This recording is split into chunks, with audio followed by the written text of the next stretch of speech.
Daniels, and I'm the host of the Level Up Podcast. Welcome. We have a fantastic guest, Miss Lovely Warren. Everybody, please welcome Miss Lovely Warren to the show.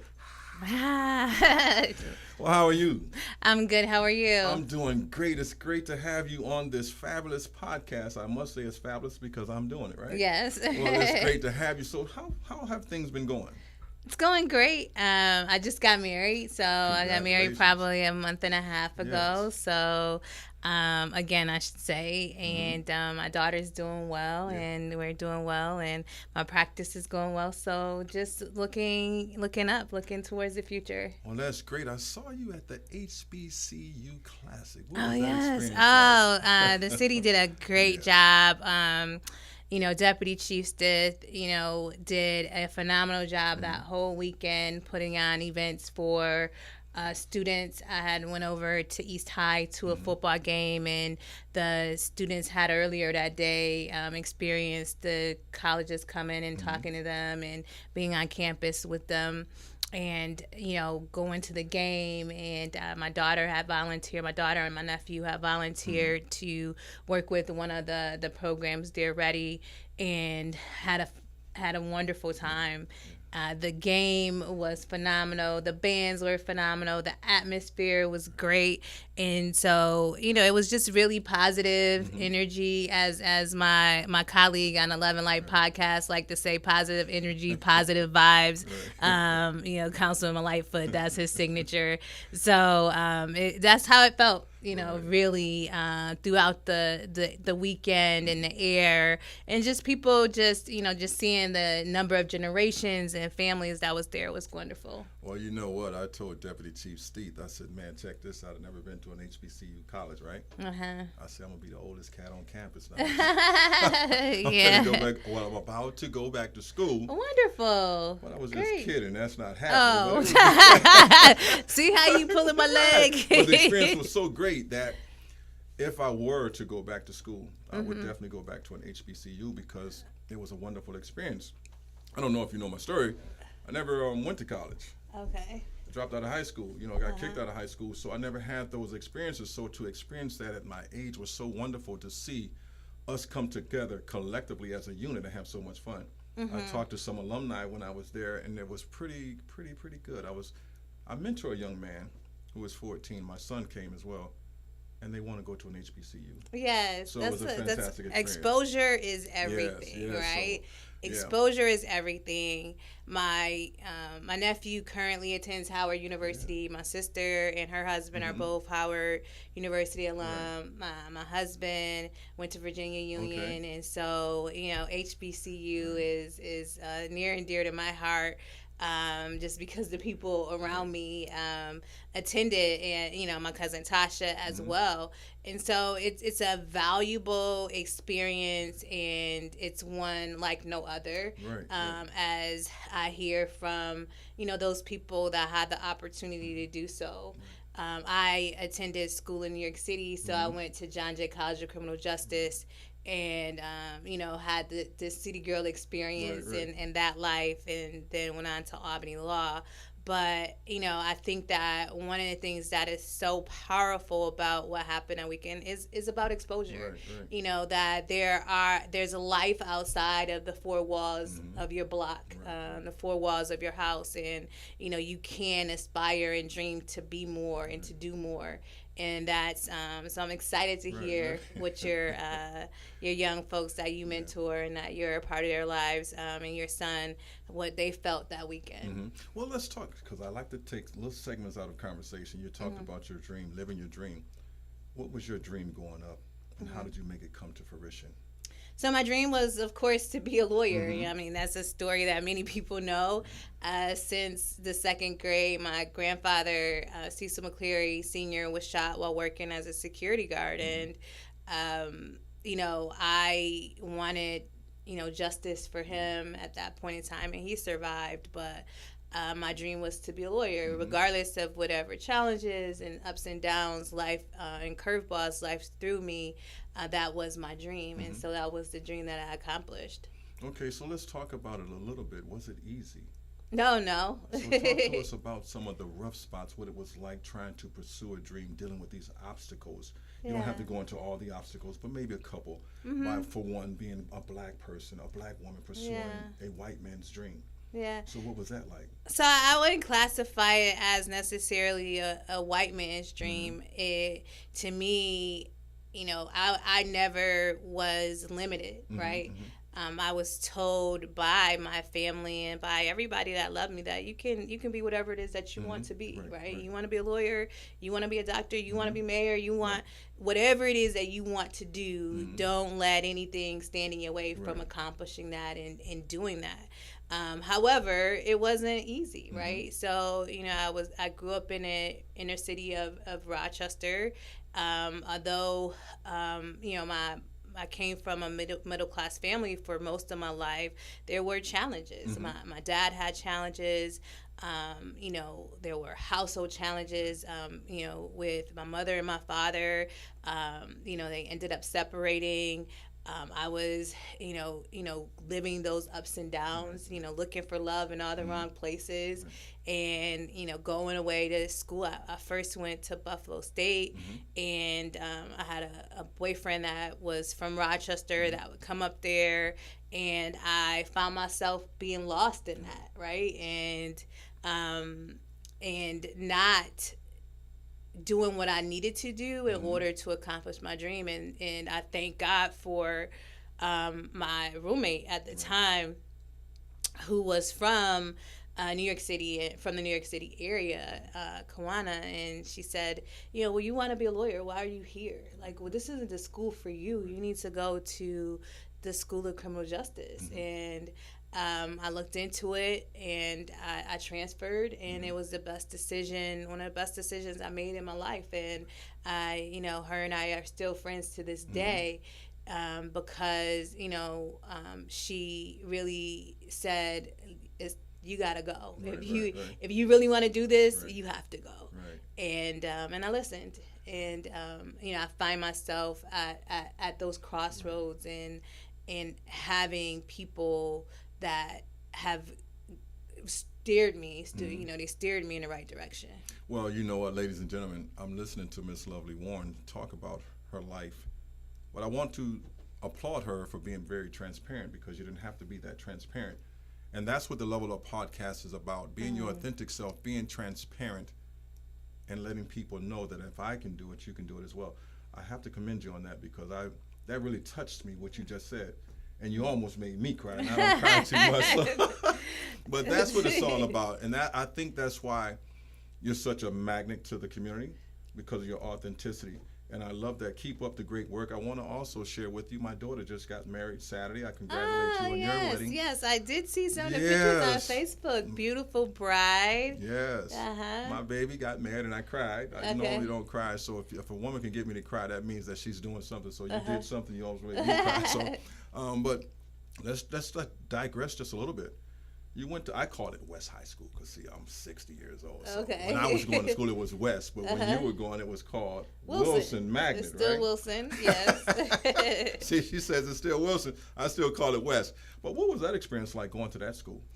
Wilson Magnet High School was a phenomenal school. I mean, you think about all the great Rochesterians that, once a Wildcat, forever a Wildcat, right? So high school was great, and, you had the challenges of life there, right? You grow up, you sink or swim there. So I had my challenges in high school. I probably wasn't I was a bright student, so I did my work, but I also was very angry at the time, right? So I would fight, and I would get into trouble and all those things, because I was going through life at home and bringing those feelings into the classroom. And so that's the reason why I try to mentor, I try to reach out to young women and young men, right, to let them know that you don't have to be a victim of your circumstance, where you don't have to finish where you started.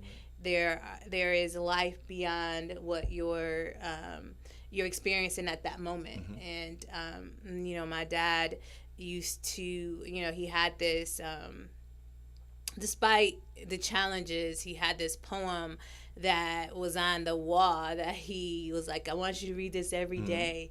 And it was, don't quit, right? When life throws you, those curveballs, don't you quit. Right. And that has stayed with me, from, that moment that he put it up on a wall to this day. Wow, you know what? She just took me back to an old saying, but it might not be meant for the show, but I'm going to use the verbiage a little bit different. They said, either you're going to stay on the toilet or you're going to get off. Okay. So you have a choice to be proactive or just to sit there and take a crap on life and give up. But I like what the adage that your father said to you, because either we're going to, don't be scared or be prepared. I want to share something with you guys. My story is totally different from hers, right? But again, never give up on your dream. I went from the prison pipeline to the community pipeline. I went to dropping out of school to being very successful. And what she said is true. You don't have to be a product of your environment, but your environment can change because you change. And sitting here talking to the former mayor, Lovely Warren, I had someone ask me, how do you get the guests that you get? By having the past that you have. And I always told them we have not because we ask not. And if you see yourself being great, you can achieve any and everything that you want to achieve. Where I can have guests like former Mayor Lovely Warren to come here and have other guests to come on, because life is about choices. Don't allow your past to put you in prison, but be freed. And I truly thank you for what you're saying, because what you're saying resonates with me in such a way. And the reason I feel like crying is because I never forget they said I would never be anything. I would never amount to anything. But my Bible tells me that he says he will make your name great. And he will set you before kings. Perfect example. I never thought with sitting with people such as Lovely Warren, Deputy Chief Steeth, and so forth and so forth. But all the glory goes to God. But you have to put yourself in position to allow him to let your gift make room for you. Absolutely. Now, look I at, didn't mean you to preach. taking us to church up in here. I didn't mean to Listen. Let's go to church. Let's go to church. Amen. Clap, clap, clap, clap, clap. Yes. But Miss Warren, we talked about high school. We talked about the mentorship program briefly. Let's talk about working with David Gant. How was that experience? It was amazing. That is, I this necklace belonged to him. Part of it, this, belonged to him. The necklace and this pendant. This is my mom's ashes. Okay. And of course, you have the cross, and I wear it often, right? Yes. Because they were such a great influence in my life. Waymon Gant was a father to me, a political father, and helped me during a challenging time, and helped me become the lawyer that I wanted to be, helped me become the woman that I wanted to be. And his whole mantra was, and I wasn't the only one, right? There were so many people's lives that were touched by Assemblyman Gant, and his whole mantra was, don't look at me, don't look to pay me back. You reach back and you help those that come behind you. Right? It's never about me. So don't look this way, you look that way, and you reach your hand back and you help. And so I, he never did it for the accolades or, and really was a humble man and a big teddy bear that would cry at the drop of a hat and all of that. But many people made him out to be the boogeyman, right? But, people that knew his heart, knew who he was, knew him, knew that and know that he did everything because he loved our community wholeheartedly. I remember David Gant because I was from the West Side. Yeah. Jefferson Avenue. Okay. So I remember him quite well. Yeah. And we used to call him the Teddy Pendergrass of the community because he always had the beard, you know what I mean? So And I thought that's Willie Lightfoot. That's I'm Willie sorry. Lightfoot. I'm sorry, guys. I got it wrong. So it was Willie Lightfoot, right? Yeah, so Willie was on Jefferson. Mm-hmm. David was from the east side. Yes. And of course, Willie Lightfoot, Mm-hmm. Also a great example and leader in our community. Yes, Actually, yes. I was at handling a trial the other day, Mm-hmm. and the attorney for the child that was on my case was he said, when I was 18 years old, Mm-hmm. I was a lawyer. Not when I was 18 years old, I was a intern Mm-hmm. in the in the county legislature, where Willie Lightfoot was a county legislator. And he said, I've always wanted to meet his son. Right. And I said, well, I would definitely have to make that happen for you. Right. Because, you had Willie Lightfoot that was on the west side, and Assemblyman David Gant, who also was a county legislator on the east side. That's right. Northside Center is named after him, right? Yes. I forgot about North that. Street, I so forgot about it until I saw his name just run across my head. I'm like, okay, gotcha now.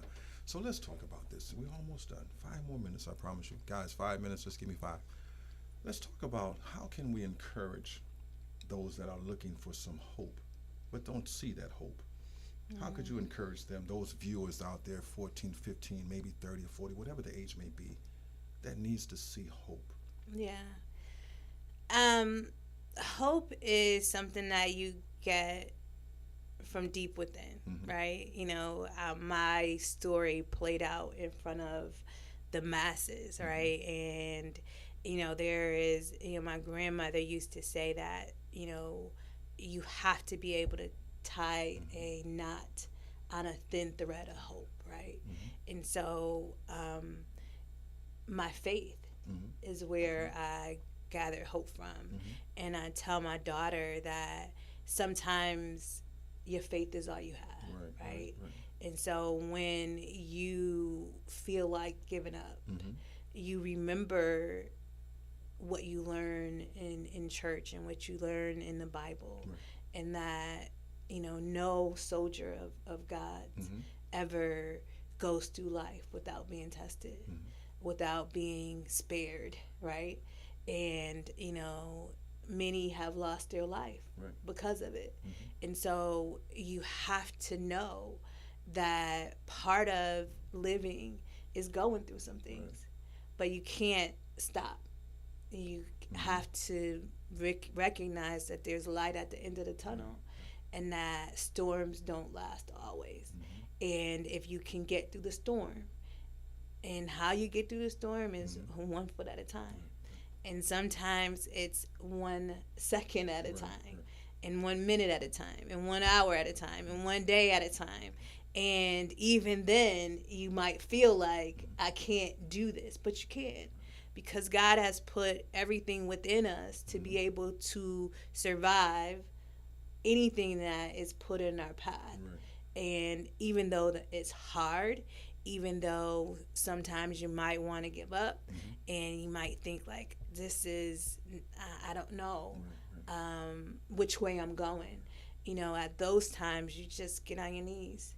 And if you can't get on your knees, you lay in your bed, you sit in your chair, and you let the tears fall, and you dust yourself off, and you walk out that door, and you put a smile on your face, and you say, what's next? What's next, right?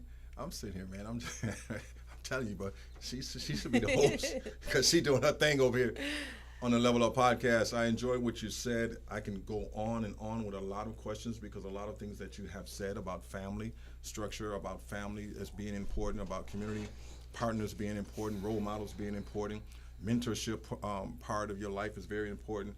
All these things played a part in creating Miss Lovely Warren.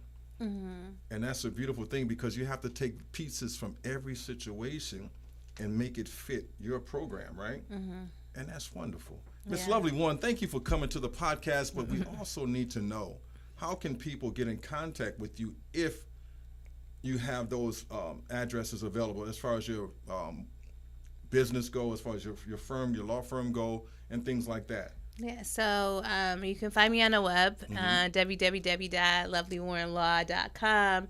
You could also call me 585-471-3771 and leave a message, or someone will answer the phone and we'll get right back to you. Hey, now, she ain't kidding about that, because I called her, right? This lovely one, would you come on the show? She says, Waymon, yes. And I was so happy. Tell your husband congratulations. Thank you. And thank you for coming to the show. Now, everyone, y'all know what I do when it's time to go. It's time to show me what. Yay, say peace. So she got to get ugly, y'all. Peace. What is it? Peace. Close that eye. Close that eye. Peace. Hey, everybody. Thank you for watching the Level Up Podcast, where I'm your host, Waymon Daniels. With our special guest, Miss Lovely Warren, we thank you for coming. Thank you. Thank you. And she has a lovely podcast called Love and Light. Yes, powered by 103.9 WDKX. Boy, they doing their thing. Power, love, and light. Yo, you guys check it out. Again, you can reach me on all social media outlets. You can also reach me on the YouTube outlet, Waymon Daniels. Just simply type my name. Every outlet I'm on. Our next guest, we haven't decided who that might be yet, but we're going to talk to some men about being transparent, being authentic, and talk about strong is overrated. I'm your host, Waymon Daniels. Thank you for watching the Level Up Podcast.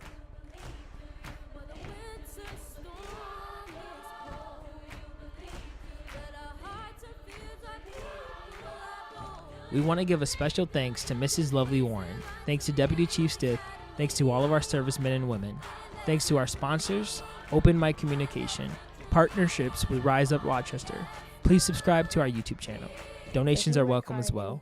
Cash App, Waymon3234. Email, Daniels, Waymon248@yahoo.com. TikTok, Waymon Daniels. Instagram and Facebook, Waymon Daniels. Thank you.